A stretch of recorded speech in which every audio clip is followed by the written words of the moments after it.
creative showcase is where we let you go forth in your talent and showcase to the world what it is that you do. I'm going to ask Keandra to sing the song, but here's the caveat. You can't sing something gospel. I get so weak in the knees, I can hardly speak. I lose all control, and something takes over me. By my side, I swallow my pride. Your love is so sweet, it knocks me right off my feet.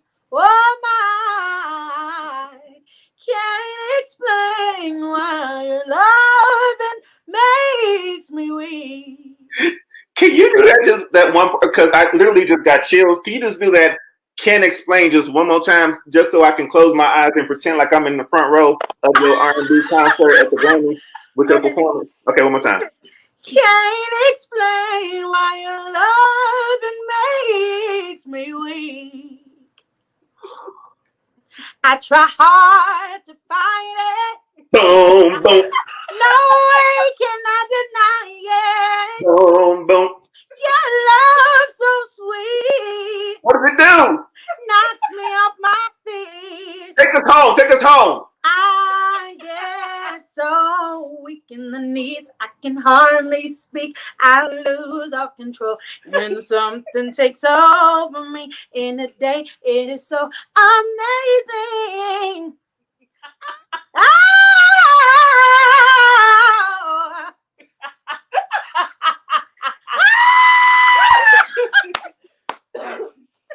Ooh, I can't explain why you're loving me weak. Oh.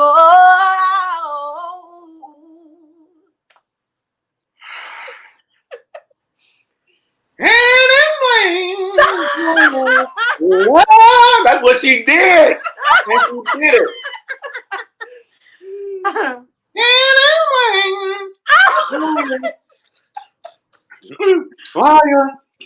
Oh, can you show me some?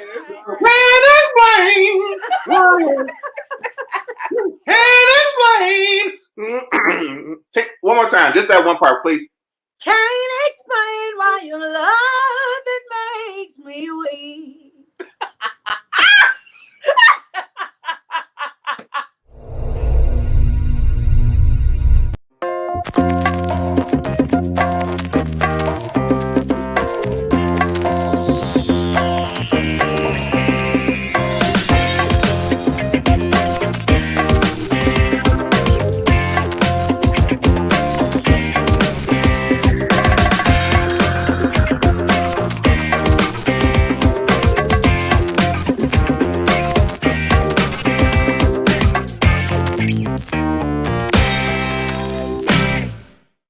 Good morning, everybody. Welcome to the Javon Show. I am Javon. Today's show is a special show because we're talking about love, we're talking about marriage, and we're talking about divorce. All aspects of relationships.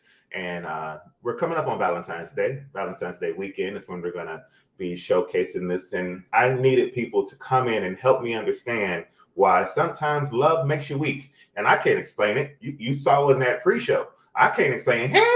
I'm still trying to find the right notes to hit and the right rhythm to do it in. But even though I can't explain it, I have people that can explain it. So we have an amazing show today. But this is what I need you to do. I need you to right now like the show. And then once you realize that that wasn't good enough, I need you to go ahead and love today's show. Put some love on it. So love today's show and then share it. Because why would you hold this to yourself? You're about to get relationship advice, marriage advice, divorce advice. Well, love, marriage, and I'll give you the divorce advice, but expert. So I want to be able to help people. You need to be able to help people. We're going to help each other today. So it's Friday morning as we're recording this show. It is Friday morning and Valentine's Day, this weekend or somewhere we're celebrating it this weekend. What a great morning to go out and help somebody with whatever going on in their life. So tag a friend. We see people already tagging people. Tag a friend. let people know that we are doing the Javon Show today and that we have two amazing couples, ministry couples, pastors that are about to come and help get love right in our households. And I'm excited about today. So all hearts and minds are clear, as they say in church. We've got greetings from New York. Thank you for coming in, Miss Stinson. We have Nicole sharing some love this morning, saying hello. Pastor Westbrook, that girl can sing, but there was no mention of what I was doing. Nobody said, that girl can sing, but did you also hear the host doing his thing? Nobody. See, if we're going to compliment one, we compliment all. That's why I teach them in when I'm coaching. Okay, so enough of that coaching. It's time to coach about love. So I'm about to bring in some amazing couples. The first couple I'm about to bring in are the Westbrooks. And just so you know, you're paying $100 if you call them the Brooks. So Pastor and Pastor Westbrook, good morning this morning. Good morning. How are y'all doing? Doing well. After hearing that gal sing, yeah, we much better. Absolutely. You held it. I love how you threw that thing at the camera though. That was next level. That throwback was next level. Yeah. Her singing and the way I throw a grape. Those are the compliments that we're going with this morning. Wonderful. Absolutely. Can't nobody throw grapes like you, brother. There is that guy right there I can have on my team all day long. That's why you married him, Pastor Brooks. He's a teammate. Ching ching. Ching ching. You said Brooke. I said Brooks. Yes. No, we're gonna bring the film back. Run it back. Boy, there's $100 going already. And that's why we're gonna stop calling names this morning. So we also have Pastor and Lady Akins on the show today. It's gonna be $100 every time I call them the Westbrooks. Good morning, Pastor and Lady Akins. How are y'all doing this morning? Good morning. Good morning. Well, thank you. It's all of these smiling couples and beautiful, happy couples and Javon. So I'm gonna just not be any way about this on Valentine's weekend. Let me ask this question to begin with. Both couples, are you in love? Starting with the Westbrooks. Are we in love? We're absolutely in love. Absolutely in love. Excellent. And we're more committed to the act of love. Yeah. Ooh. Because love has its ebbs and flows. Mm-hmm. Love is more than a feeling. It's about commitment. Yeah. Oh, I like that. We're gonna dive into that one a lot more. Yeah. Yeah, let me ask the Akins real quick. Akins family, it's okay. It's only, gonna be 100,000 people watching this. Akins family, are you here to pronounce anything today, or are you in love? We are definitely in love. We're not pronouncing anything else. But love. Okay, I had to make sure that y'all looked at each other before you answered. I like that. Make sure y'all got on one accord first. Are we in love, baby? What's your answer, baby? I like that. That's good that y'all did that. Well, let me say that the look was for a reason, because we have come to surmise that love is education more than it is being in love. The more I know about you, the more I'm in love with you. And that's oftentimes where people mishap it. So in love, it's like I found some stuff out about you. Now I don't love you, right? So that's what we had to look. We said, yeah, we educated. We educated. I love this. Now, people need to get a little bit of background. So I'm going to ask the Westbrooks, or I'm going to be emphasizing the West on this Westbrooks throughout this entire show. The Westbrooks, can you let us know who you are, where you're from, and a little bit about your ministry before we get going this morning? Okay. The Westbrooks, we are what we call what happens when two go-getters get together. Yeah. The Westbrooks are creative people. We're going to birth some things, create some things, as we'll get to it back when we talk about our church a little bit more. Not only are we creative people, but we are courageous people. When we launch, most of the things that we've started and launched, we've done so without momentum, money, mentorship, or any type of external support. These are things that we just felt like God had an oil on us about. And we had the courage enough to jump out there and go get those things. Something about our ministry. We started our church, a little church called Redemption Church right Yeah. here in Memphis, the most dope and doctrinal church in this region. Absolutely. And we started that church again with no money, no mentorship, no members, no momentum. Right. All we had was a go from God. And we're celebrating, January will be 10 years, 1 decade of doing ground zero ministry. So we're excited about what God is doing with our ministry and so forth and so on. Yeah, so we've been married for 16 years. We have 5 awesome children. We are newly grandparents. We are entrepreneurs, not only entrepreneurs, but we are knowledgepreneurs. And we're the founders of marriage maintenance. It's hard to sustain what you rarely maintain. So welcome to Westbrooks and marriage maintenance with the Westbrooks. Yeah. Oh my goodness. I am so excited about today's show. We're going to be covering so much stuff, and it is great to have such knowledgeable and energetic and passionate people on the show. Akins family, I cannot wait to hear you all's story. So please share with our listeners and our viewers, who are the Akins?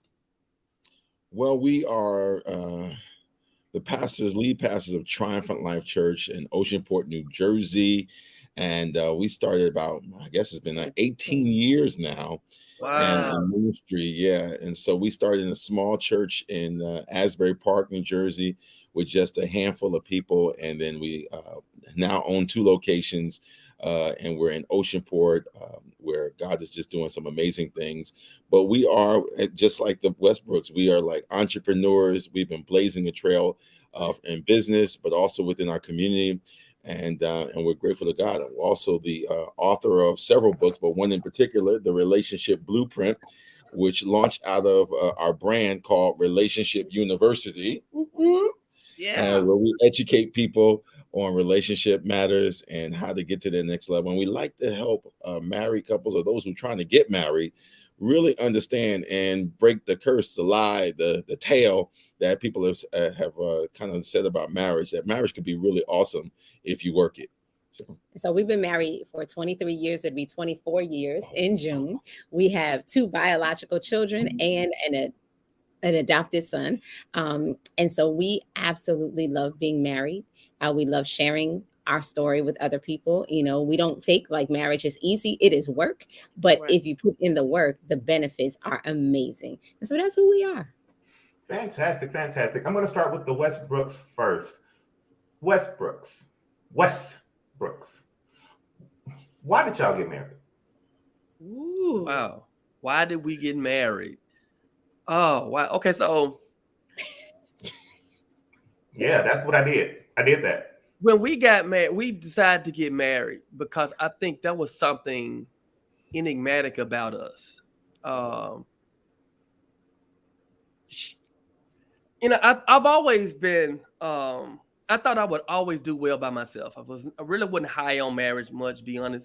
I didn't think I would get married. Certainly didn't want to be married.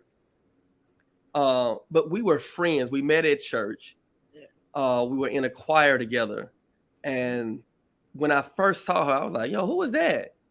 And my friends were like, oh, that's Samantha. I'm like, okay, what's up with her? And I'm like, go get her. So I go up and run my thing and got the digits, called her the next day, and her mom let me have it. I'm like, she let me have it. Gave me some Sunday school words and told me, man, don't call my daughter no more. You know, she's 13. I was like, 13? I was 19. And so, yeah, but we legit went on about our business. We never said anything to each other again. He did. She went on to get married. I got married. Yep. I got divorced. Then she asked me a question about divorce. I said, if you ask me anything about divorce, that means you ain't ready for it. She, I guess, went on, did her thing, and she got on getting divorced about a year or so later. Mm-hmm. And we were still singing in the same church choir again. Never crossed any inappropriate boundaries. Mm-hmm. And one day she was getting ready to go on a date or something at the choir rehearsal. Yeah. And we used to always get together after choir rehearsal. We had a pretty good choir. Got together after choir rehearsal, and she was getting ready to go on a date. And I found myself getting jealous. And I was like, oh man, you can't be telling me that I fell for this girl, right? So I already said I didn't want to be married. Now I'm coming out of one, and and interested in somebody else, I was like, no, I ain't trying to go down this route. But it was something about her that I instantly knew. I'm talking about when we first started kind of dating, I knew I wanted to marry her. I really can't tell you what it was. I just knew she fit me and understood me. Here's this guy with all this potential, but she had plans to my potential. And I begin to see not just a life with her, I begin to see destiny with her. And I knew, and then God was shifting me in the ministry at that point in my life. And so I knew my life was maturing, and I saw destiny with her. And once we really began to confirm those things, not only did I see destiny with her, I saw a life of ministry with her. So even like she can't leave right now if she wanted to. Like, our lives are too tied together. Like, ain't nobody out there as good as me for you. Nobody out there as good as me for you. And so I love that. She spiritually fits me. She emotionally fits me. She psychologically fits me. In every way she fits me. I would be okay, but she makes me better. That's beautiful. Beautiful. Lady Akins, why did you marry Pastor Akins? That's so loaded. You know that, right? Yeah. So he is cheesing like so hard right now. I don't even have to look at him. So literally, so we were best friends for 10 years. You know, we both dated other people. I swore I was gonna marry somebody else. But this was who I hung out with. I'm 3 years older than him, so he always tried to call me his sugar mama, whatever. But literally, I had moved back to New Jersey from Virginia, and we were sitting talking, and the Lord literally said, he is the one. And I literally said, hey, I gotta go. I'll talk to you later. And I jumped up and left. I went home. I was actually dating a millionaire. So in my mind, I was like, Lord, you got to be losing it, because he lived at home with his mama, and he worked for the bishop, but you know, I'm about to get a house built. Working is an option. Are you serious? But I went home, I prayed, and the Lord showed me that my destiny was tied to him. So literally, I broke it off. The same time that I was breaking it off with the guy that I was dating, he called, and he wasn't dating his ex, but you know how you still got them strings attached. And so he was like, listen, I've severed all ties. And we literally, I had moved home in June. We were engaged in August, and we were married the next June, because we understood that our destinies were tied together and no one could be better for each other. And so I married him because the Lord literally said he is the one. And I absolutely, absolutely love him. Well, I need to put a kind of like a comma in there, because what she left out is the important part of it is that I told her she was mine. She left out an important part, that success, a very important part, that success is not an event, it's a decision. And so I said to her in those young years, I said, listen, I believe our success is predicated upon our connection. And with that, we are in history right now. Come on. You had to throw that in there, y'all. That is beautiful. That is beautiful. Let me go ahead and tell my story about why I'm single and divorced. Story's not nearly as good as you all's. I was married, and we realized that we didn't like each other like that no more. And so we got divorced. And now I'm single because I'm busy. The Westbrooks. That's my story. That was a phenomenal story. Pastor Samantha, when you saw him and you were going through your divorce, was there a moment where you said, no, I'm going to stick through this because I'm invested in it, so I'm going to stay in this marriage. I am not under no circumstances getting a divorce. And what caused you to change your mind? And I'm going to ask real questions now. Now that I know I've got two real couples on here that will be willing to share and really get into the conversation, I want to know. So I got divorced because we didn't like each other no more. Why did you? Was there a point where you wanted to stay married, where you decided I'm going to stay married, and now you know what, I'm going to go ahead and get this divorce, and why? I'm going to start with Pastor Samantha. Okay, so for me, I was really, really young, and I was not anybody's wife at that time. And he definitely was not my husband. I don't play the blame game because I'm just as much to blame for that first marriage. I was young. I really was a kid. I didn't know who I was at all. So it really wasn't a time where, like, people talk about grief from a divorce. I didn't experience that. It was more like, woo, a relief more so than grief. So I never thought about staying.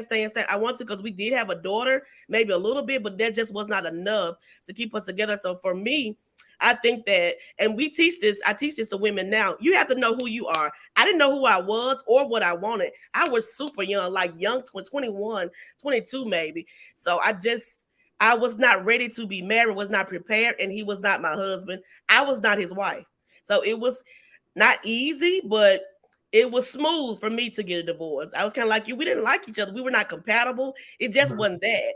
You know, back in the day, the church used to teach you, it's better to marry than to burn. But they don't teach you, hey, you need to pray, be with the one who God has ordained and predestined for your life, though.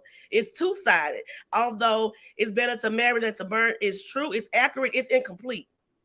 But I guess I'm confused. My question comes in, though. Okay, so you were married to the man, and you were like, I just don't like him no more either. Mm-hmm. What feels different now being married to Pastor Westbrook that didn't feel then? Okay, when we started, I feel like I found love. Okay. I knew God showed me, like, our purpose was tied together. Our destiny, our lives, our future was tied together. So I could feel God telling me, like, he is the one and you are the one for him. And I'm going to produce something magical. I'm going to produce something great and impactful that's not just going to impact y'all, but you're going to be impactful for other people.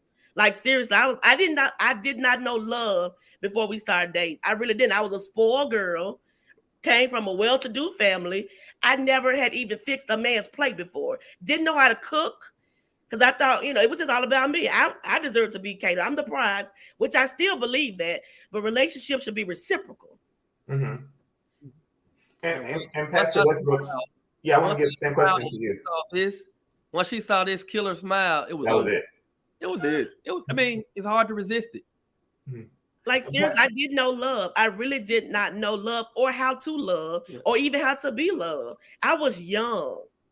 I get it. Pastor Westbrook, I know what it's like to have a smile that just brings him in, and there's like nothing you can do about it. You smile and it just, bam, it's there and it's undeniable.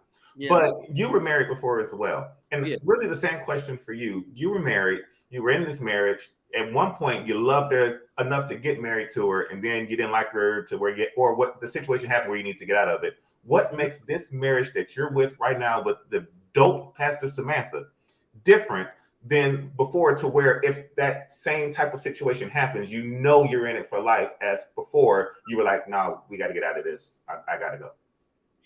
Well, number one, when I was being young myself, growing up without a father, growing up without a father, being there, that my first marriage was really a response to that. Like, I've impregnated this young woman, and I want to, quote unquote, do right by her, right? I want to do right by her, or what they say, make an honest woman out of her.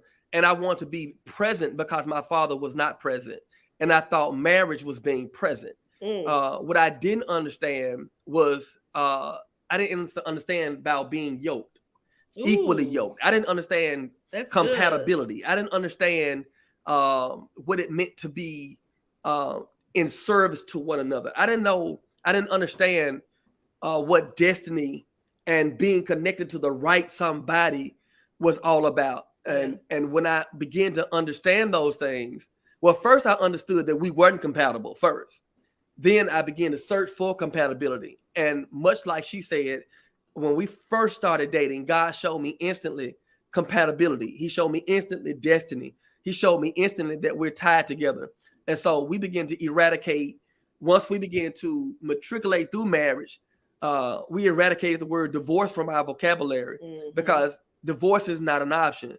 We had to find destiny. We had to figure out destiny together. Right. And we both believe that we're very intelligent people. So we're going to have to figure this out. Right. There is no divorcing. We're going to have to figure this out. Come hell or high water, come mad or not mad, we're going to have to figure this out, because you ain't going nowhere and I'm not going nowhere either. Wow, that's good. That's good work. Every time you all open up your mouths, I have 15 more questions to provide, but I got to bring in the Akins because there's a question that's burning inside of me. And I'm going to ask the Akins because this is a real show. Pastor Akins, she came from a millionaire, dog. A millionaire, not a thousandaire, dog, not a hundredaire. She came from a millionaire. What is that feeling like, knowing that she was coming from that type of situation to you? Was there added pressure? Was there, you know what? Well, I'm not even going to give you answers. I need to hear from you.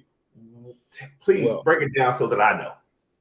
All right, I'm going to put some real detail and icing to that storyline, because the person that she was dating was a person that him and I were good friends. And I said I was going to be real and put some ice cream on it and icing.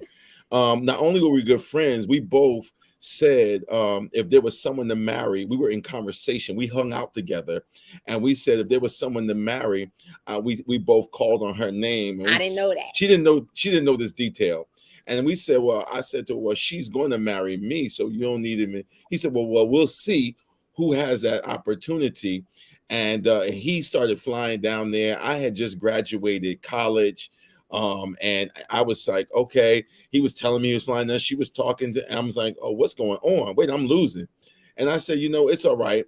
I understand what she was called to. And that's real, because I was also 2 years celibate, praying and asking God for who. At the same time, going back, trying to date through all of the women I left to try to figure out if they were the one, and none of them were. And God said to me, I already told you who the one was.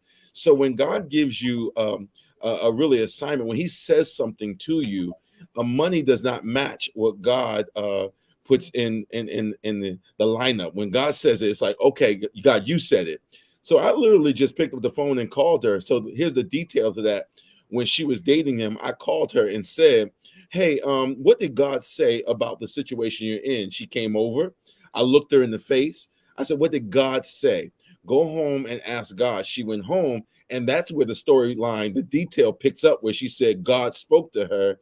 And so to answer your question, you don't have to match money when you have the mindset that God did something. So money does not match what God does. And I had that assurance of that, and I just rested on that laurels, and here we are in the storyline of life, and we are good friends with that individual to this day, because he understood the greater picture of God. He cooks for our church at times. He does amazing things, donates, and that relationship has not been soured, I should say, at all. But when God does something, money don't match it. If I was around, don't get it twisted. He would still walk around home and be like, I won. So but he's right. Our relationship with him is still amazing. He respects it, and he said to me, thank you for doing what God called you to do.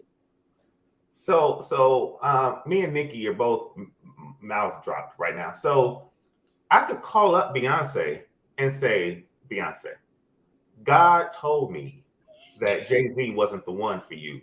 You need to come through and live in this apartment, this 1-bedroom apartment with me in Urban. I could say that, but Pastor Lady Akins, what made you believe it though? You know what? Because one, I'm Holy Ghost filled. And my desire was to please God. At that time, I was already on a fast.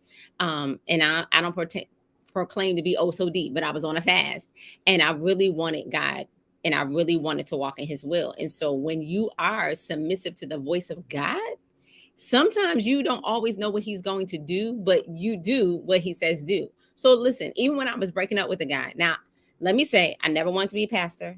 I never wanted to be married to a pastor. I never wanted to be a pastor's wife. Like, I had already told God those things, right? And when I broke up with him, I said, I know what I'm called to do. You're not called to walk on that journey with me. Now, only the Holy Ghost is speaking, because I was like, Lord, I don't even know the whole picture. He wasn't a pastor at the time, and so I literally just wanted to please God, period. That was it. Now, we were best friends for 10 years. So there was already some affection there towards each other. You know, we weren't crossing the lines. We respected each other's relationships. We respected our friendship. But listen, even when I started dating that other guy, I had the nerve to call him and be like, yo, Dale, what you think? You know, I'm gonna go out on a date with him. And he was like, okay, cool. Now, what he not telling you is how he called me and was like, yeah, I think you have everything you need in him. And so this friendship's over on Valentine's Day. Wow. With the guy, yes, it was. And the guy was in the other room, and I'm in the bathroom crying over a friendship. And so when that happened, some head games, you gotta play. You know what? I see. Get it out. I'm taking all the notes and going to replay this and put it into a master class. Please, I'm sorry, Akins. Please keep going. It's okay. So, but when I did move home and I had those conversations, and I heard the Lord speak to me, I wanted to be obedient, and I haven't looked back since. That is absolutely beautiful. But is there a little bit of ego, Lady Akins, where he may say something to you, or you don't like something he's saying, be like, well, you know, I could have married. You know what? We've never had that happen. I've never thrown that in his face at all, because it even wasn't a thought. Like, I know because your needs were met. Me to say because my master class. Where's my running over? But it really never has been a thought. I mean, we would go to the restaurant, we talk to them, and if you didn't know our story, you would never know. You know, even when he's catered, because he's a chef, he's catered things for us. It's never been that awkward feeling. It's like, yo, we good. And I never look back. You know, I don't want to be like Lot's wife. Okay. So you keep moving forward. That's what was. Right. This is what is and is to come. Amen. I'm going to ask each of you the next question, and then I'm just one by one, starting with the Westbrooks into the Akins family. Yes, not East. Westbrooks. We'll make sure that we put that on there. I don't know why my brain wants to. And even right then, I still wanted to say Brooks, like as if I got the money to pay for it. Here's my question. So once you decided that marriage was going to be what I'm going to do with this individual, what were the steps that you took for yourself to get yourself prepared for this marriage? And I'm coming with the Westbrooks first, as someone who was married, divorced, about to get married again. What did you do for yourself to get yourself prepared to make sure that this was going to be a lifelong commitment? And then Akins family, again, like you were saying, you know, God sent me this person. I know that this is the person for me. What did you do internally to prepare yourself for marriage, starting with the Westbrooks and then into the Akins family? For me, I had to first acknowledge and come to a clear understanding that I did not know how to be a wife.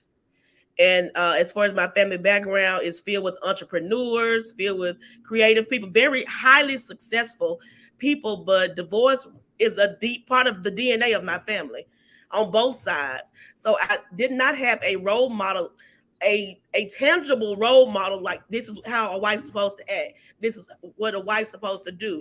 So Holy Spirit literally had to teach me how to be a wife. But I had to first acknowledge that I needed the help. Like, God, you have to show me, because I don't know what I'm doing at all. I love this man. You know, I'm in love with this man. I want this marriage to work. I know you called us together, but I don't know what to do. So I had to do some self-reflecting. I had to get in his face, like, for real, show me how to be a wife. And he did just that. So that's the very first thing I acknowledged. I ain't know what in the world I was doing. I knew how to get degrees. I knew how to make money. I didn't know how to be a wife.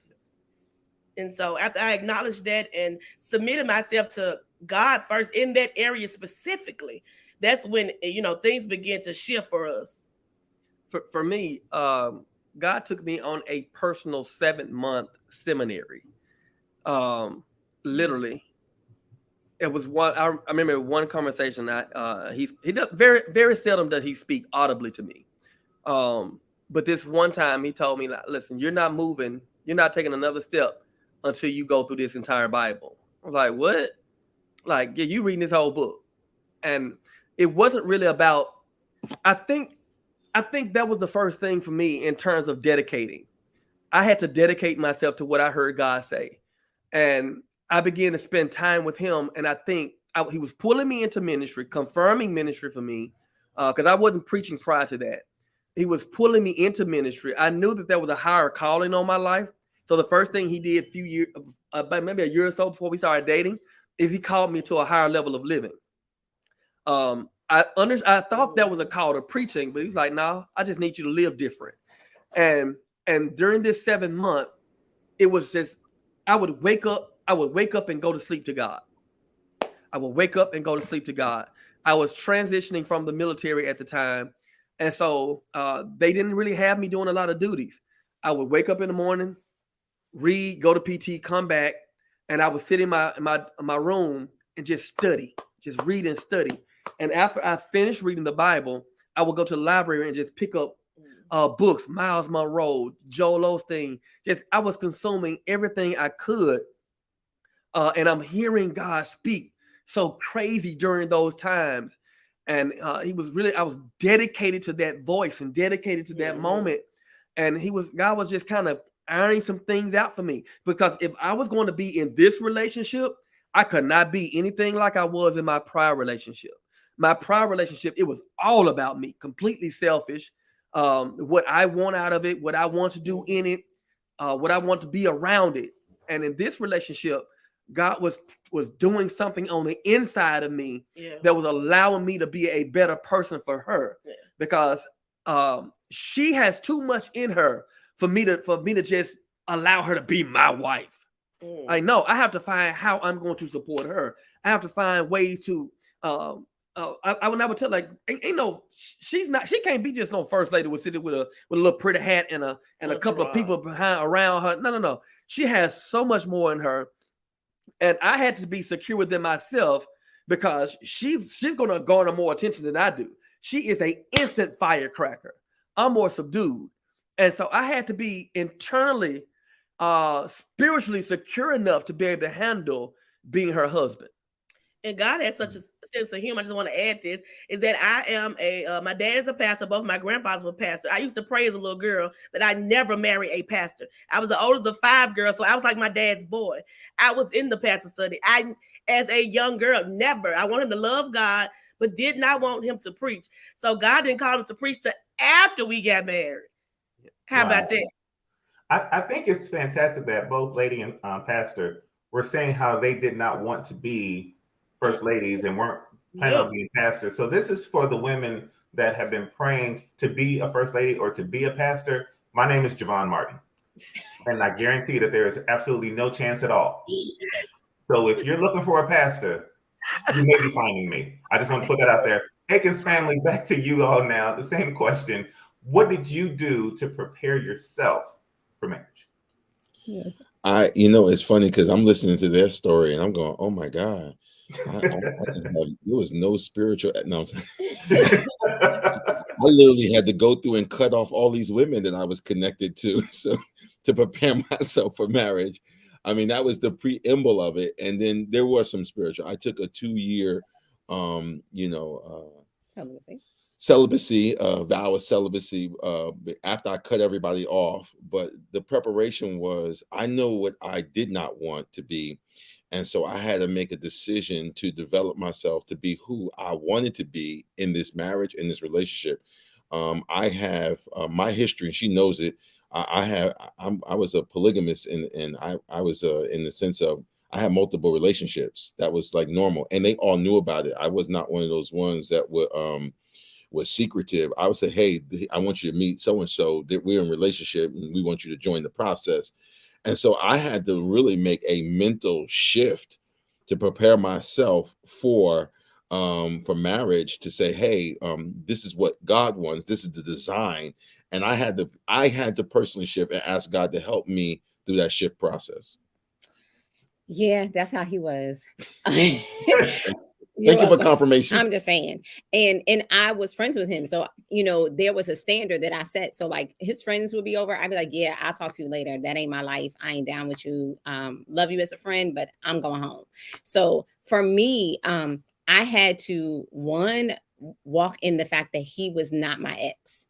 That's good. And not even just a millionaire, but I dated someone else for 7 years before that, you know, and that he was not my ex. He was not going to be and treat me like my ex. So there was some other personal healing that I had to do, as well as in my family. You know, I'm the youngest of 6, but I'm the only one between me and my mother and my father. So I saw divorce on every level, you know. So we made a commitment that divorce was not an option. I don't come hell and high water. We're going to work it out. We're going to figure it out. And we're going to learn and grow in the process. We're going to redevelop, reimagine, reestablish whatever we need to do. But divorce is not an option for us. I mean, when he went and asked my dad to marry me, my dad was like, yeah, and if it don't work, you know, it's always divorce. I was like, the devil is alive. Like, whose daddy says that? Mine. And so it still, I'm still learning. 24 years in, we're in a different phase of life. We are empty nesters. It's still a relearning. It's still a retooling. It's still a reshaping. And so God is still teaching me how to love him the way he needs to be loved, because we often want people to love us the way we want to be loved. And that's not necessarily their makeup. There are some things that he's accepted. This is not her DNA. It's not going to happen, and vice versa. But how do we love each other in spite of that? You know, like I teach my daughter now, the 80-20 rule. Honey, you got to make sure that you're not putting the wrong thing in front and making that the 80 when it's only the 20. And so I believe that the Holy Spirit continually helps you guide.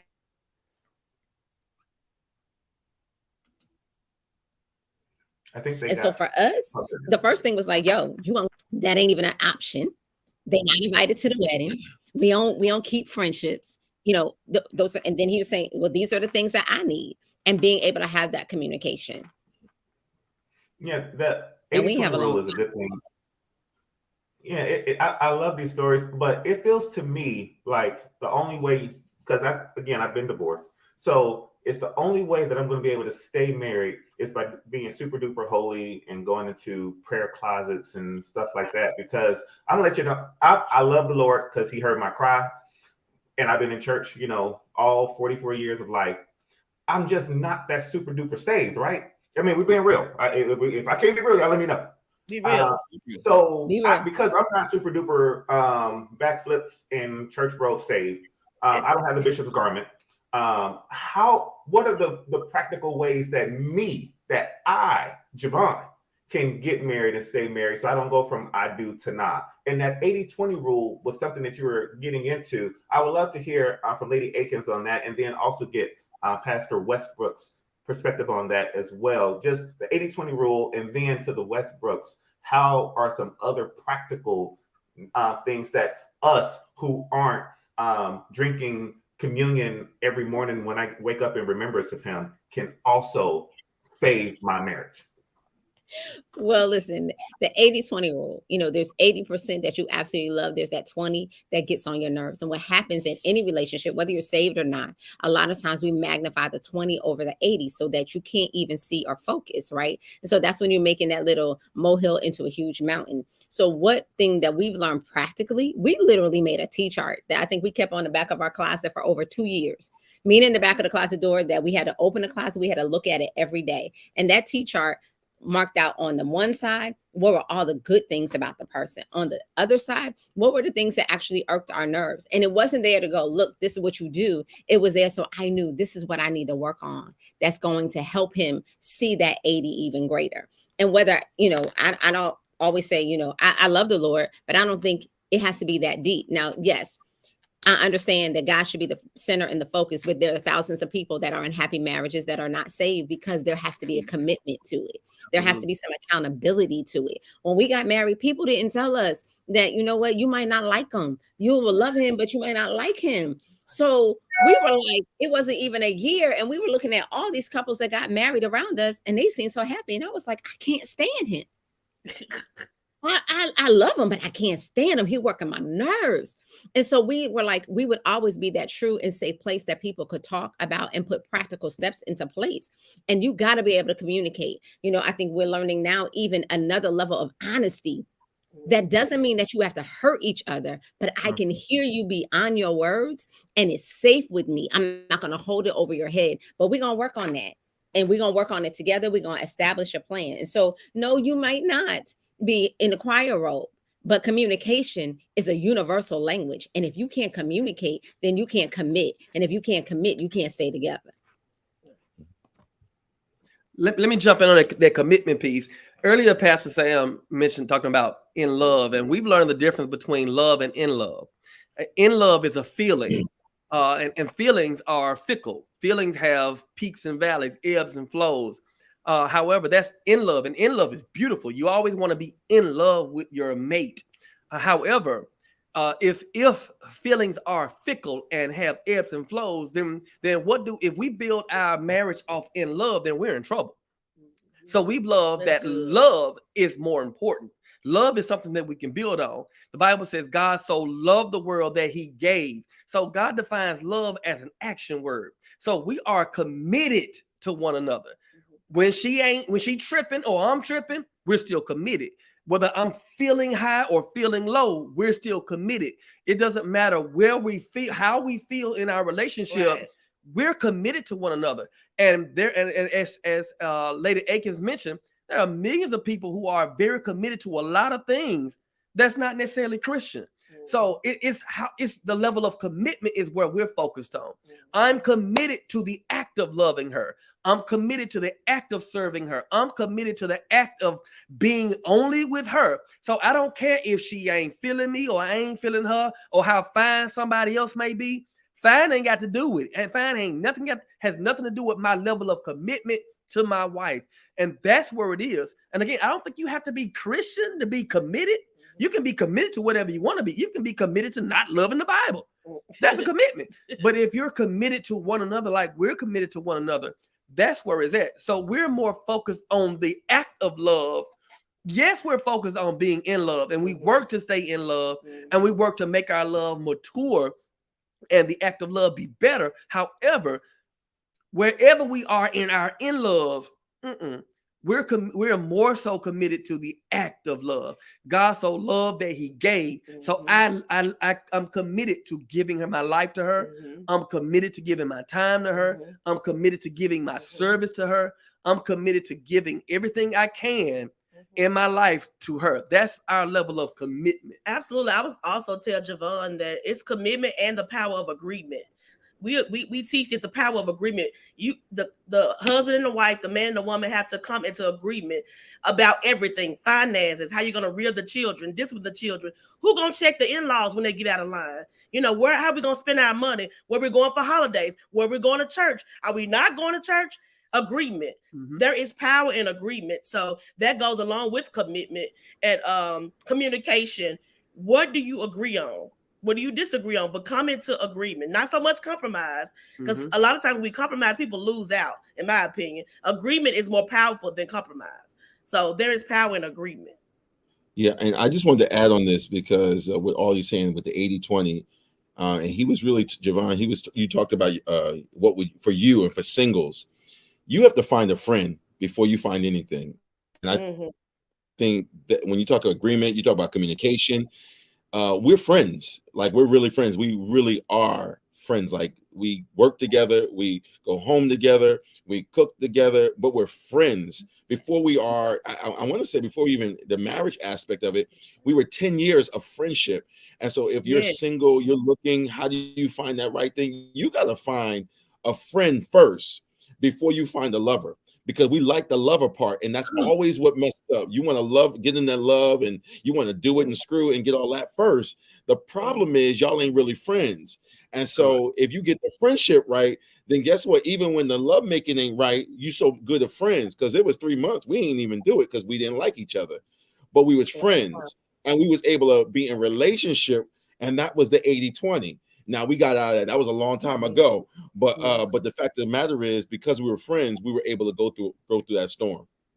I think that's so powerful, Pastor Akins, because a lot of times we give our friends honesty and we give them grace that we don't necessarily give to our spouses. You know your friend two-faced, you know they steal, they lie every day and 3 times on Sunday. You know you can't leave stuff out. You can't leave with your wallet around in your phone.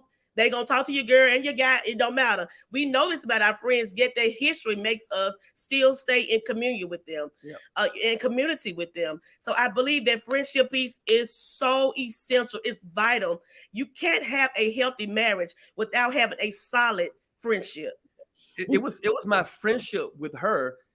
But before God gave me this level of discipline, it was my friendship for her that kept me clean, to be honest.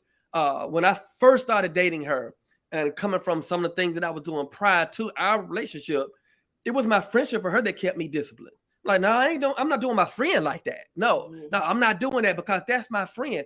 It was my friendship for her, my love and respect for this woman before she became my wife, before she became my lover, before she became all those other great things. It was my love and respect for my friend that allowed me to operate in a level of discipline until God got me disciplined enough that I could handle the stuff that would come with being married. So that part about friends is critical. Really and I used to joke with her all the time that she's my best friend, but she had a friend. A best friend. She had a best friend, but she's my best friend. But it's that friendship piece is it. We talked about it. I think before the day of our wedding, all of our the people who were in our wedding just all left, and here's the night before our wedding, and we hanging out together because we ain't really got no friends to hang out with, you know. But I think God was, even in that moment, even in that, He was trying to allow us to see just in real time that how this was going to take friendship. Yeah, what God had designed for our marriage and for our lives, friendship was going to have to be at the forefront of this relationship. It really is. I'm telling you. I actually like her. Right. Yeah. Right. Like because most marriages, and I won't put a number on it, I want to say 80%, they're not good friends. And most relationships, they don't nurture the friendship part. And so when everything else starts breaking down, and let me just say this, let me put it out there, because most people in marriages can't be real honest with the person they're married with. And because of that, that's where marriages break down, where I can't tell you, look, I like it freaky. If you can't give me freaky, then we got a problem. Or, you know, oh, I like it this way. Oh, why are you looking at that? Because this is what I like. I'm sorry you caught me. Let me tell you what I like. But most people, and it starts with friendship and honesty that allows me to be naked with you. We don't have enough naked marriages. We don't have enough naked relationships, naked friendships. When I'm naked with my friends, you got to be naked with the person that you want to be in relationship with. If you could get naked there, you got someone to keep. Yeah, absolutely. Let me say this as well. You talked about being naked and being honest. A lot of times, and we counsel and got a lot of couples, and the women oftentimes say, I want him to tell me the truth, but can you handle the truth though? Are you a soft place to land? We have to be, as women, I'm speaking specifically to women, we have to be a soft place to land. Yes, you want the truth, but are you going to tear the club up, tear the house up, tear the church up when he gives you the truth? We have to be a soft place to land and be ready to receive the truth. Yeah. You have to be able to operate in a level of grace, the same grace that you want. You have to be able to extend to them. I used to tell him all the time, you're not vulnerable enough. And then I had to go back and apologize and say, I wasn't vulnerable enough to make you feel you could be vulnerable, you know, and that plays a big part. And so when you get the truth, being able sometimes, and it's funny, we were just talking a couple weeks ago, and I was like, I'm not responding because I'm receiving what you're saying. And I'm processing what you're saying because I want it to be safe and I don't want a reaction. Because the Lord was like, just be quiet and listen. And I know as women, we always want to give a reaction to it, but you'll get more and go a lot further if you learn how to be that safe place to land. Doesn't mean that you don't have the crucial conversations, but you'll be guided in how to have that conversation where it doesn't destroy you. And we made an agreement, even when we have tough conversations, that conversation doesn't rule the rest of the day. Right. Oh, that's good. That's right. Good. It's that moment. We set a time frame. And then when we get up, all right, babe, what you want to do now? Absolutely. It doesn't rule the rest of our day. Yeah. That's good. I like you brought something up that I really want to jump in here on. You mentioned how you had to make an adjustment. And that was one of the biggest shifts in our relationship. When I realized, watch this, Pastor, I was the problem. I was the problem. So in this relationship, you know, she's very strong, very opinionated. and all those things. And I'm sitting back like I used to say that we're like Shaq and Kobe. We're both alpha type A personalities. And I'm like, I can talk. So you ain't gonna talk over me. You ain't gonna do me like you do them other dudes. And then in my prayer time, God, fix her. She talked too much. She did. She that. Lord, fix her. Now you said this with my wife. Now you got to make sure she right. Fix her. And God, one day he interrupted my prayer. I'm like, okay, but when you want me to fix you? And then when you want me to fix you? Because what she is what she is. Why you got to react to it? Do you have to be? Is it you? Is it? I mean, what is it about? Is it her or is it your ego that you got to be right every time something is said? But what if when you are right when every time something is said? What if you were just always right? Yeah, but here's what I've learned: being right ain't always what's right for the moment. Right. So what I'm right? So what I'm right? So what I'm right, but so if I'm right and I call and I didn't call hell and high water happen because I want to be right, then I still lost. That's right. Right? Because I want bigger things in my life and in my marriage than to just be right. Come on. I had to check me. God checked me, and then I had to do the work. Yeah. Sometimes with all your knowledge, shut up. With your smart self. With my smart self. With my able to converse self. Shut up. Good. That's the truth. That's good. Right. So and being right at the wrong time. That's the thing. Yeah. What you just said is right at the wrong time. Right. I had to God checked me, and then I had to keep doing that. It's not about Job once said this. Job was like, look, everybody was throwing their stuff over the thing.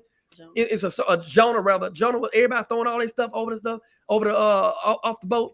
And Jonah was like, man, y'all keep y'all stuff, man. It ain't y'all, it's me. Yeah. I was the problem because I need to be right.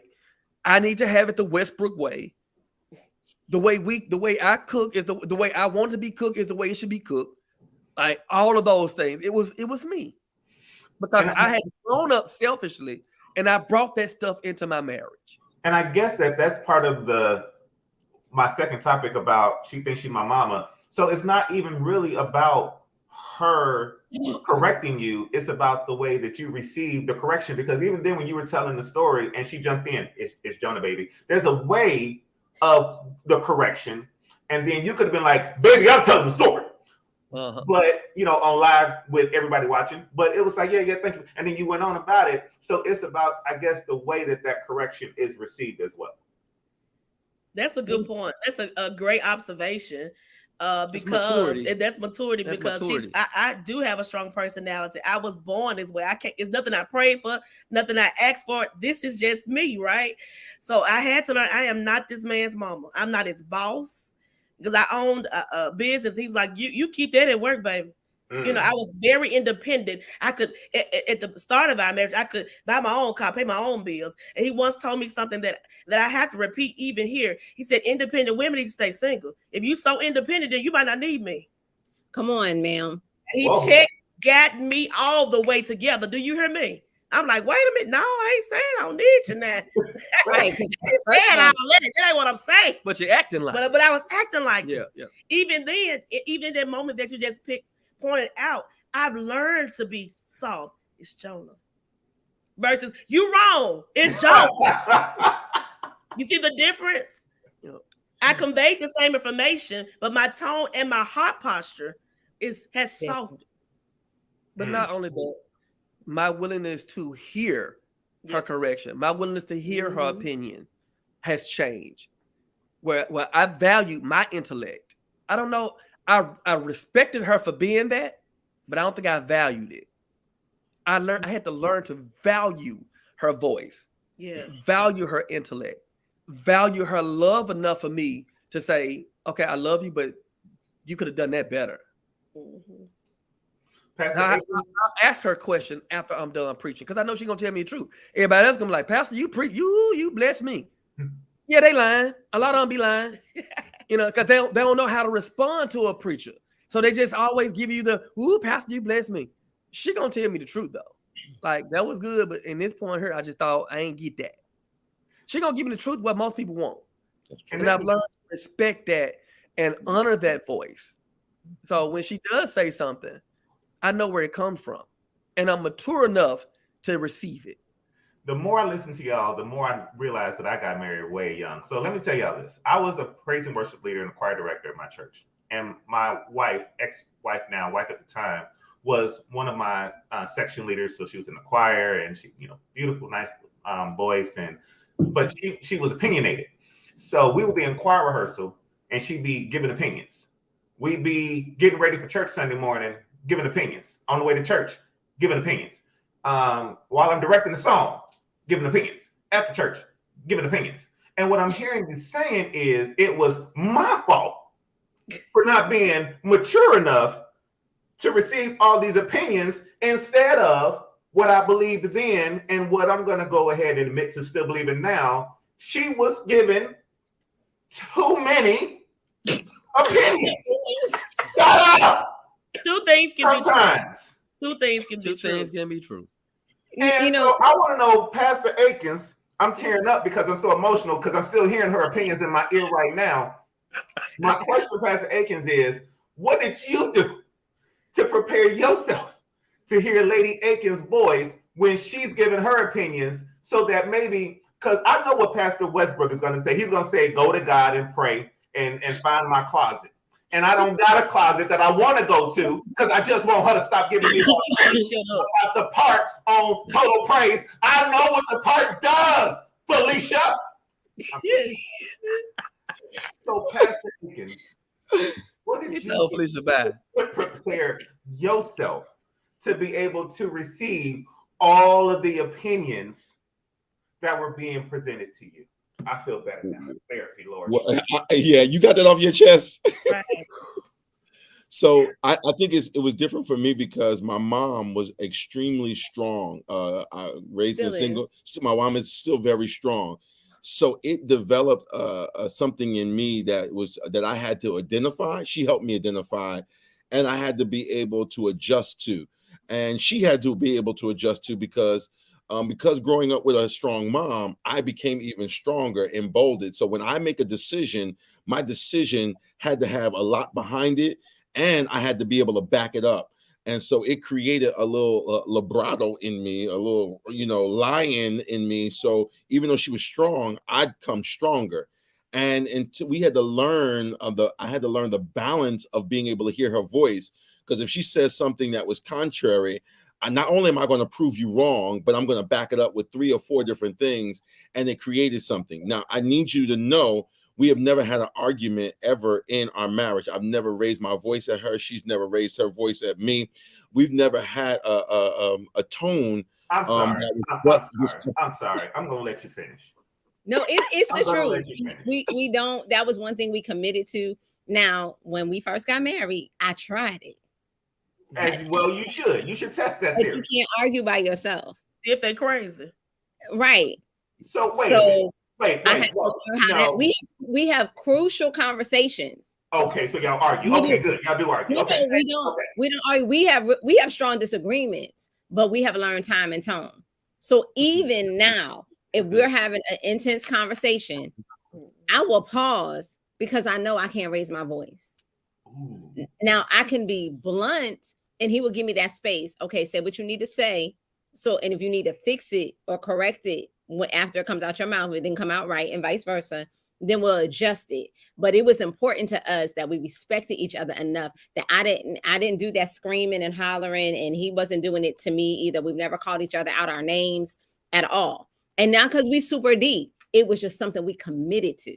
No, that's super deep. It's super deep. We're not going to No, but she had to learn how to talk to me too. And I was getting to that she had to learn how, because if you said something the wrong way, then I'm going to prove you wrong. And it created a problem. So if she wanted to correct my sermon, if she wanted to correct something, she had to say it in a way. And basically it was like, can I offer some advice, or can I, she don't know how to rephrase. She had to rephrase what she was saying, because to me, I was not really acceptant of that mama stuff because my mom was strong. So when I stood on a whole different platform that I had to learn how to come down, because she is the Holy Ghost to some of my stuff that I need to be able to hear.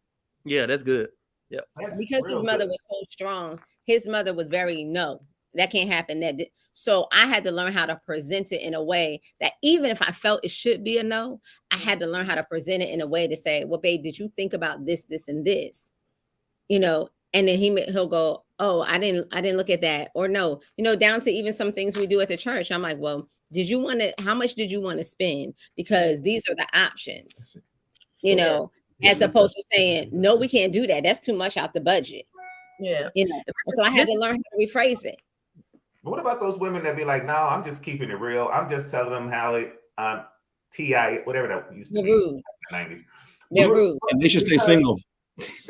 Because, but here's the thing though, because I've heard the argument that some women will say that if he can't handle me just giving my opinion, then maybe we shouldn't be together, instead of the internal shift of, I need to maybe just change the way that I say it. So can you speak to those women? And then let me tag Felicia in the comments while you do. So that's part of maturing, period. You know, I'm a very independent. I lived on my own. I took care of myself before we ever got married. So when we got married, there were things that I was used to paying bills. He wasn't. I ain't paying no bills. So when I'm with you, Pastor, I don't pay no bills either. I'm sorry, so lady. I transferred the bills, you know, and he started paying bills. Well, let me back up. I would literally be like, there's $10 missing out of the account. What did you do? So not knowing that because I was a business teacher and all of that, I was so organized, I was emasculating him. Unbeknownst, it wasn't intentional. They do that sometimes, do they? Well, I wasn't having that. But it wasn't a real conversation that I understood that. And so to the women that think, I just want to keep it real, understand that sometimes you're keeping it real. It's just you being rude and you don't want to mature to learn how to have a real conversation so that you're not offensive and causing a bigger wedge because somebody told you that's the way that we're supposed to be and that being submissive is a bad word. Being submissive is not a bad word at all. I get more with honey than I do if I pour vinegar. Yes.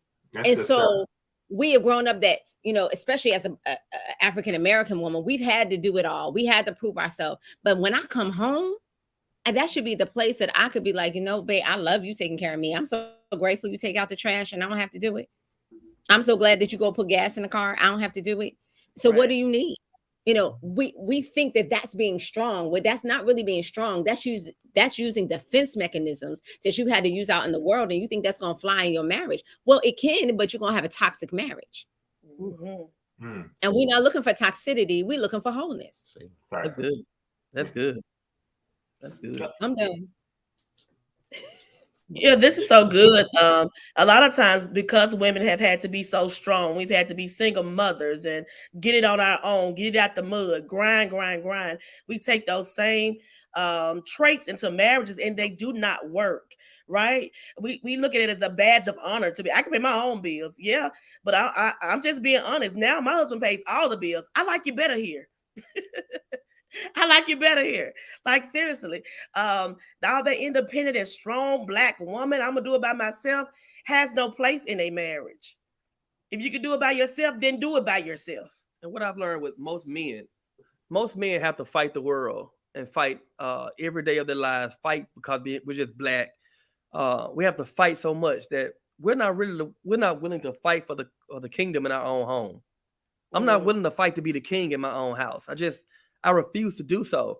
And so I think those things tend to happen. And I think what happens is if you're rooted in being that way, he may not fight you. You may win all that stuff and you get to where you get it and you can run the house and get all the stuff you want to go on, get girl trips and shopping sprees and all that good stuff. And as good as you look, you're going to find him next door with the girl who looks 10 times worse than you, but she knows how to treat him. She knows how to speak to him. She knows how to make him feel like a king and honor him. People, where they're not honored, they won't be long. When you do not feel honored, you will not be there long. It's about honor, right? And not only is she my wife, I want to honor her and I want to be honored. And one of the things that we had to learn in our relationship is that this is our relationship. It ain't your anniversary. It's our anniversary. It's Valentine's Day for me, just like it's Valentine's Day for you. Absolutely. So when you want to come home to a bubble bath and roses and balloons, how you think I want to come home sometime? I want you to consider me the way you want me to consider you. Absolutely. And we honor that with one another. We're trying to outserve one another. Yeah. I don't want to give her a reason to dip off. Right. And I remember going and being in my marriage and her saying, you're patient with everybody else when they're giving you opinions and when they're doing this, when they're doing that. Why aren't you that way with me? And I could understand a little bit of that perspective, but it was also the fact that they weren't giving it to me 12 hours a day. I didn't want to be over embellishing and saying 24, just 12 hours a day. I wasn't getting advice from them, but I think it was also the way that they were presenting it. So I definitely, I get that. But we know that it's not always about the man feeling like she's acting like my mama. There's also moments where maybe the woman will say something to the fact of, you're not my dad. But it's not just the, you can't tell me what to do type of situation. It's also how does a man, or I want to make sure I'm asking this question in the best way that I can, because, I'm the one doing the interview and I'm asking the question. When the woman has expectations based off of what she's been accustomed to, and the woman's comparing then the husband to those expectations. So I want to ask, starting with Pastor Westbrook, when you were finding a man, how did you, or do you compare that man to the male figures that you had? And was there a point to where you were like, okay, I need him to be like this, and if he's not being like this, then I need to correct him to be like this? No, sir, that really wasn't a struggle of mine. Like I said, I did not want the pastor. I did not want the preacher. I did not want what I had seen, if I can be completely transparent. I did not want that. I wanted kind of the opposite in most instances. I think the only thing that I brought into the marriage was I don't pump gas. I didn't pump gas. My dad pumped out gas.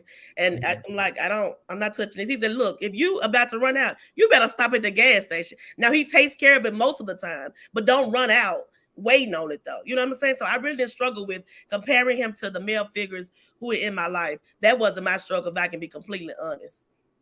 I got you. And I think I still kind of hear it a little bit, even in the answer about the gas, though. So I think that there is a part of the answer that I'm trying to get to. Okay. So if he said, you know what, I don't pump gas, you need to pump the gas yourself, and you're saying my daddy pumped my gas, you need to pump my gas, doesn't that kind of fall in line with that? And how do you get past him not doing those things that your daddy did?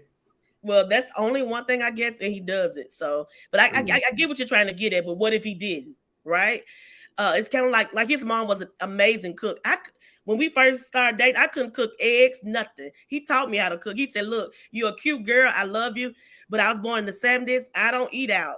You're going to have to eat out like that. You're going to have to know how to cook. That was a prereq before we got married. He taught me how to cook, right? But I can't do it like his mama. So I think that's where the agreement is. Yes, I'm going to do it. I'm going to put forth an effort, but I ain't your mama, though. Just like he can't be my dad. I get that point. Lady Akins, did you ever come across that with your husband saying, I have this expectation of you, this is where you need to be? Oh, yeah. Definitely. And now 24 years in, there's some things that are still not me, but we have made our own workarounds. Why are you smiling like that? I want to get an answer. That's all. We made, he's like, okay, if you're not going to do that, then let's work on a solution to get it done as long as it gets done. So we, again, the 80 and the 20, what's most prevalent, and what's most important. So, yeah, so there were some things, I am not his mama. She is very meticulous about some things that I'm just not doing, and so I can remember early on, like when we first got married, she used to come and walk through my entire house every time she came over. And I was like, yo, am I under inspection? Not all the way through. Yes, she did.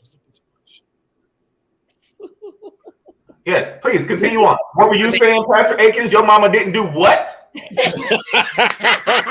She didn't walk through the whole house. I think that's a little with the exception of my bedroom. Yes, not the bedroom. She maybe walked around. Again, if we only go in the living room, you didn't have to go everywhere else. Well, things where she knows how I want them, so she was going around like you hear it, right? You hear it. You like hear kind it. of like You putting hear things it. in order. You hear it. Let me go to a point that I put in the chat. No. Being real and transparent, right?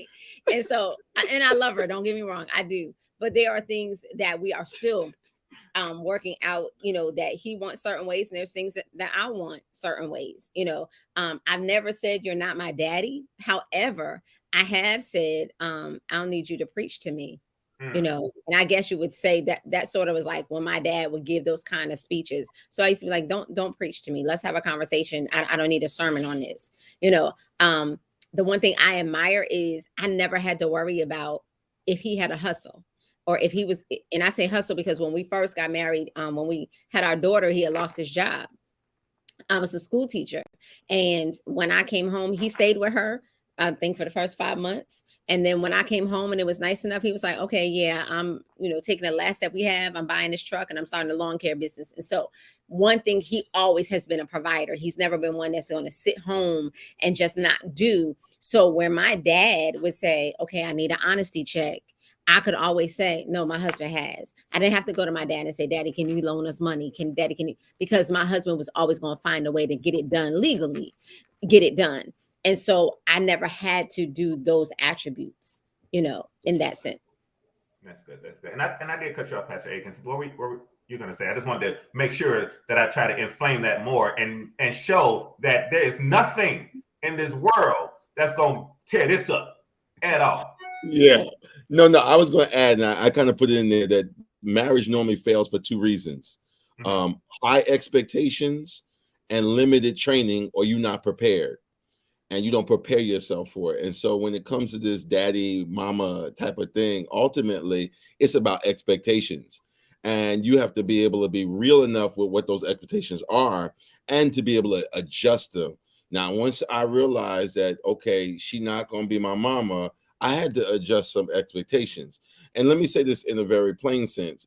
Oftentimes, you're looking for someone that if your parent is good, your mama good, your dad good, you're looking for someone, whether it's unconscious or consciously, you look for someone that's there or better than your parent. If you're not, maybe you didn't have a good parent, but that's ultimately what you're looking for unconsciously. Yep. So the expectations I placed on her were unfair because my mom is a totally different breed. Raised me, she had me when she was 16 years old. She's a whole different cut. And because of that, I can't put those expectations on her. And vice versa, her dad was a financial guy. He went to the same job every day. I'm an entrepreneur from the beginning. She met me. Now she's an entrepreneur. She was a school teacher. Now she couldn't imagine teaching school because she's a business. Her mind is business. But before you got to go get that steady paycheck. I'm like, no, we're going to make that steady paycheck and we're going to make it happen. And I shifted her a little bit out of the expectation that everything had to be an accountant-like experience. Let's make it happen. So. That's good. That's good. Did you have any follow up to that, the Westbrooks? No. Just wanted to make sure I didn't leave any meat on the bones. So my last question, the way we're going to end this is I'm going to ask the Akins one question and the Westbrooks a different question. So different aspects of it from the Westbrooks perspective as someone who also came from divorce and you all remarried. I'm divorced and single. What's the bit of advice that you would give and we talked a little bit about this, but I want to just dive into it just one more quick moment. As a single divorcee trying to go and thinking about getting married again, what advice would you give for my preparation and to make sure that I guess ready? How does one know when they're ready to get back into it? And you know what? Since I asked long-winded questions, I'm gonna try to make this as simple as possible.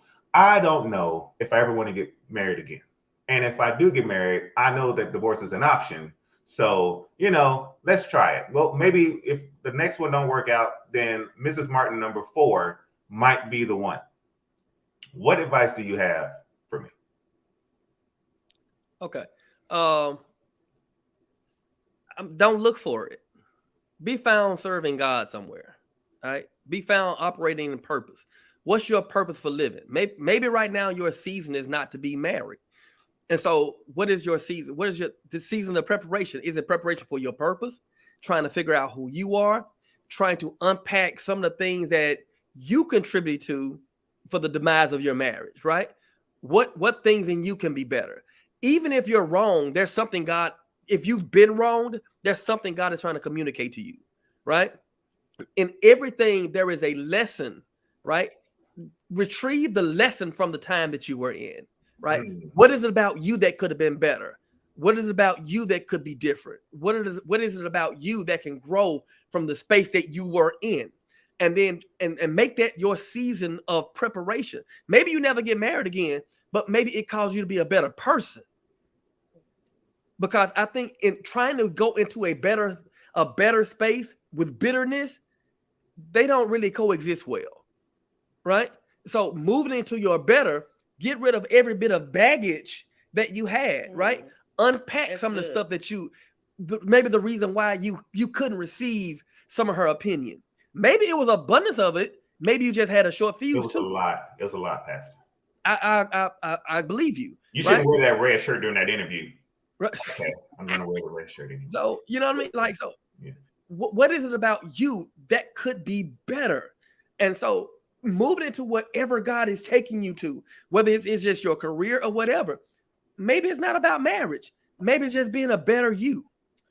Yeah, and I also say, understand that one is a whole number. You're not looking for someone to complete you. Only God can do that. We're looking for people to complement us. Yeah. Also heal. A lot of times we go from relationship to relationship and we're not healed. We're still broken. Looking for the person to mend our broken pieces, heal so we can pick better. Because we talk about how bad the ex was, but you chose him. You said I do. So maybe you didn't hear God. Yeah. Right? And so if we say hurt people, I want to argue that healed people heal people. Yeah. That's good. That's real good word. That's real good word. Akins family, Pastor Akins and Lady Akins, for those who are in a marriage right now and they're going through a rough time and they're thinking about, you know what, we said I do, but divorce, it is right there. It's only going to cost $20 to $50. It's only $50 if you're on government assistance. Why should they stay married? You know, I think it's several reasons. One, let me just give this advice. Get help. You know, sometimes you need a rescue. Sometimes you need someone else to hear the story. And a third party is a good entry point to begin to talk through, because generally, and I think Pastor Westbrook said it, generally it's you that's the problem, not her. And generally it's she's the problem, not, and you have to deal with, and vice versa, right? You have to deal with yourself in a marriage that ultimately will allow you to heal and kind of go to the next level and where you think you're headed to. But if I had to give a reason why, I tell you what, you're better together. And I don't know where you are in your process, but it's cheaper to keep her. I don't know where it is from a standpoint of you navigating through life. But if you figure out, if that's your friend, you'll be best with that friendship, navigating through the storms. And I found out, this is just us, 20-something years, when you get through every stormy place in your marriage, the marriage gets stronger if you got through with God. That's right. Well, listen, I say he don't want to give up that favor. The Bible says he that findeth a wife findeth favor. Hey! Okay. And I'm his favor. All right. And so you don't want to risk that. But I do believe in getting counseling. I do believe in working through it. Now, as long as somebody ain't beating your brains in, I'm not telling you, we just talking about regular marital disagreements. Right. There are going to be disagreements. There are going to be high times and low times. But if you can wave out the storm, you got to keep your eyes focused on the end goal. I know our end goal, leaving a legacy to our children, making sure they understand healthy marriage, making sure they understand how to communicate, making sure that I'm leaving stuff for my children's children. It's an end goal. And the enemy's job is he wants to destroy and cut off and abort what's yet to come through your relationship. And so that means my daughter would have daddy issues because my daddy was with my mama all this time. And then he left her. And then my son is like, well, I really don't need a woman because it didn't work out for my daddy. So it's a bigger picture. My destiny and my purpose is tied up in this. Right. And I love God way too much to allow the enemy to win over stuff that can be trivial. It don't matter if it's not trivial to the rest of the world. It's trivial to us. And it's worth pressing through. So I don't know who you are, but get some help. Get with some people that have wisdom, and stop relying on your single friends who ain't never been married in the first place. Or the ones that were in bitter relationships. Right. So this has been amazing. This has been absolutely fantastic. Before I let you guys go, I've got 2 quick questions. Number 1, we do this after party, this after session, if you will, on Instagram afterwards. Is there any chance that both couples, that you all will be available for about 10 minutes tops on Instagram, just so we can kind of recap, unpack some of the stuff that we talked about today, and make sure people are watching this later on? You all have 10 minutes when we end to go to Instagram and just unpack. Sure. Good. All right. So I will start the Instagram, and then I will tag you both on, and then we'll just kind of, because there's some questions that I have. Oh, Pastor Akins, I got a question for you, but I'm not going to ask it here. I'm going to ask it there. Instagram after dark. We're not going to do it here. But I got a question. Oh, I got a question. After dark. You know where I'm going, because I got a question. But before we go, before we leave this space, I'm going to start with the Akins. Can you please let us know where we can find you, how we can get in touch with you, and what you have going on right now with your ministry? So you can find us here on Facebook at Triumphant Life AP, I believe is the handle. And you can find us on YouTube at Triumphant Life, or you can go to our website, triumphantlifenj.org. We are in a project right now called Uganda Matters, where we are building a school. We support 110 orphan children in Uganda at the Good Samaritan Mercy Center in Mbara, Uganda. We built a orphanage for them last year. 2020, that we completed. And now we are completing the school. The awesome thing about it is Pastor Johnson, who supports these children, he's able to reach others that are now coming. So Muslims children are now coming to this Christian school, and we want to affect their lives. These children have been abandoned because in Uganda, when you have a child out of wedlock, you either decide to stay with your family or abandon your children. So he's literally rescued these children out of the gutters of the streets of Mbara, and they are the happiest children. We had the pleasure to actually be there with them, hands on the ground. And so that's what we're doing right now. You can go to our website, click on Uganda Matters. You can donate, and all of the proceeds that are given actually go to help us finish the school in Uganda. So that's our main focus right now in this season. And you can find us at Lyddale Akins and Coach Traci Akins. Yes. At Instagram and Facebook. Traci Akins on Facebook. Absolutely excellent. And the Westbrooks? So just last night, we released our first episode of Marriage Maintenance with the Westbrooks. It's a podcast on Redemption Church on YouTube. You can find us. Somebody put this in the chat at www.marriagemaintain.com. Listen, with the Westbrooks, we talk about everything from the bedroom to the bank account. We're really out here trying to help marriages be strong and healthy. How can you find us? At All Things Samantha Westbrook, and I am Pastor Devin on IG. We both are on Facebook as well. We have so many awesome things going. Matter of fact, tomorrow we're doing ministry maintenance.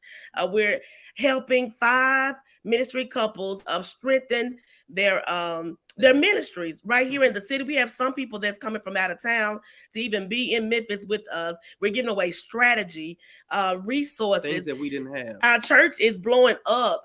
And I know it's the hand of God, the grace of God, but there are some strategies that we're giving out. He always says, if 100 new people, if 500 new people showed up to your church today, could you handle them? Most people can't. So we're giving away strategy as an act of love right here in the city of Memphis on tomorrow. We are the pastors of Redemption Church, the most dope and doctrinal church in our region, downtown Memphis. Check us out. We are the Westbrooks.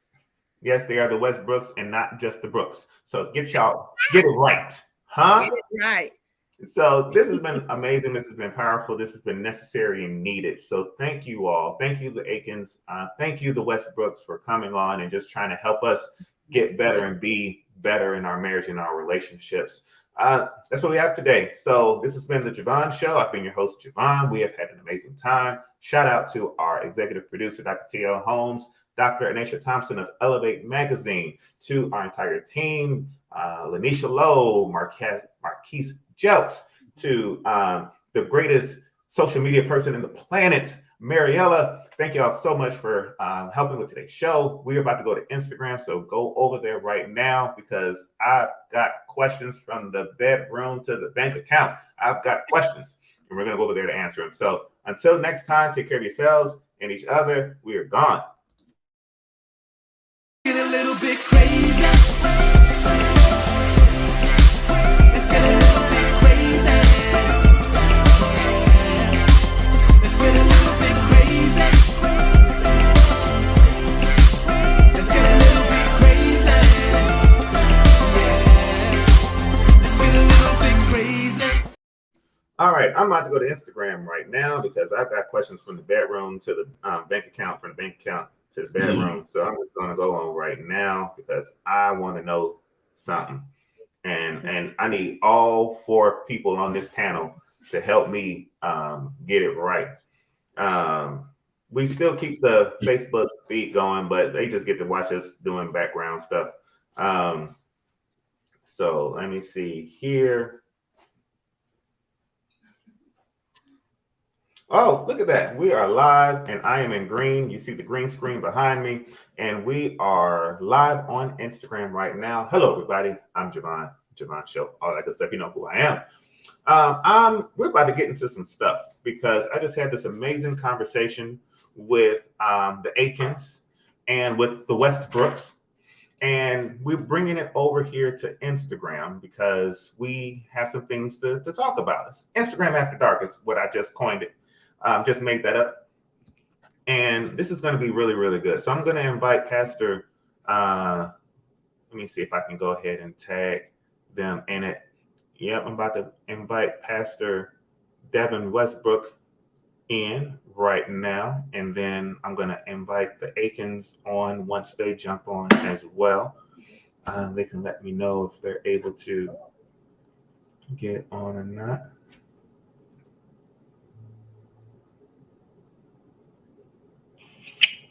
And there's Pastor. Oh, wait a minute. We got to do that. And then I got to do that apparently. Then I'll do that right.